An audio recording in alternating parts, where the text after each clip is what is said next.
Alright guys, welcome back, and today I'm going to make another video about a cool channel that I've been following for quite some time.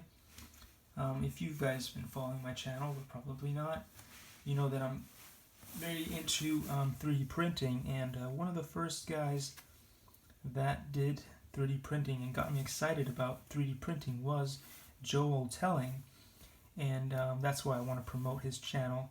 Not that he needs to be promoted, because he's like all over the place, and he's possibly one of the most famous 3D printing individuals on the internet. However, his content is very, very good, especially his the content that he started off making in the very beginning.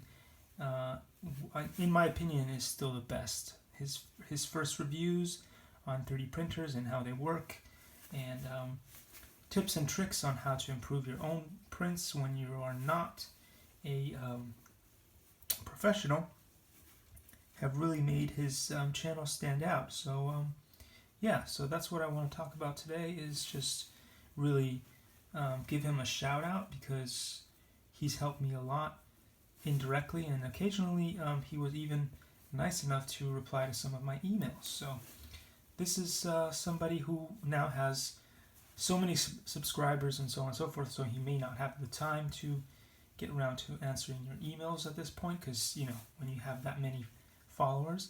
But he's a stand-up guy, and I just wanted to promote his channel. So thanks for watching, and I will see you in the next one.